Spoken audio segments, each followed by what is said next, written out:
ഈശോ മിശിഹായ്ക്ക് സ്തുതിയായിരിക്കട്ടെ.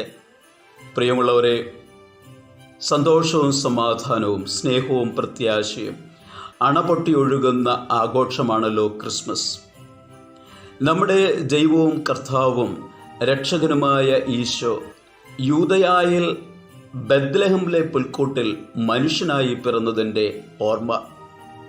വരും ദിവസങ്ങളിൽ ഈ ആഘോഷങ്ങൾ എത്രയും മനോഹരമാക്കി തീർക്കുവാനുള്ള ഒരുക്കത്തിൻ്റെ തിരക്കിലായിരിക്കും നാം ഓരോരുത്തരും. ക്രിസ്മസ് കേക്ക്, മധുര പലഹാരങ്ങൾ, നക്ഷത്രം, പുൽക്കൂട്, ക്രിസ്മസ് കാർഡ്, ക്രിസ്മസ് സന്ദേശങ്ങൾ. ഈ ഒരുക്കത്തിൻ്റെ തിരക്കിൽ നാം മറന്നു പോകാതെ ഒരുങ്ങേണ്ട ഒന്നാണ് നമ്മുടെ ഹൃദയത്തിൽ ഈശോയ്ക്ക് പിറക്കുവാൻ മനോഹരമായ ഒരു പുൽക്കൂട് നിർമ്മിക്കുക എന്നത്. നമ്മുടെ ഹൃദയത്തിലെ പുൽക്കൂട് മനോഹരമാക്കി തീർക്കുക നമ്മുടെ ജീവിത വിശുദ്ധിയിലൂടെയാണ്.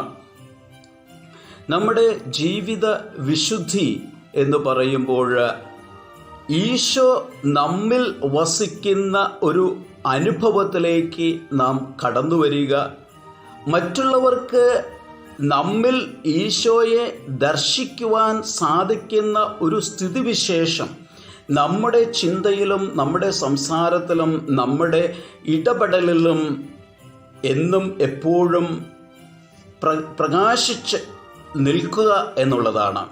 അതിന് നമ്മെ സഹായിക്കുക നമ്മുടെ പ്രാർത്ഥന, ഉപവാസം, നോമ്പ്, ത്യാഗം, ജീവകാരുണ്യ പ്രവർത്തികൾ എന്നിവയാണ് എന്നതിന് യാതൊരു സംശയവും വേണ്ട.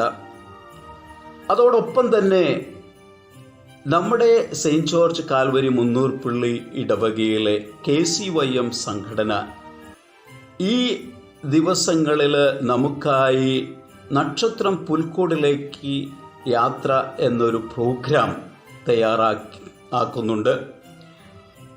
ഓരോ ദിവസവും ചെറിയ ചെറിയ സന്ദേശങ്ങളുമായി നമ്മളിലേക്ക് എത്തുമ്പോൾ ആ സന്ദേശത്തെ നമുക്ക്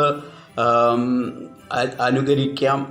ആ സന്ദേശത്തിലൂടെ നാം ആഗ്രഹിക്കുന്ന ഈ ജീവിത വിശുദ്ധി നമുക്ക് നേടാം.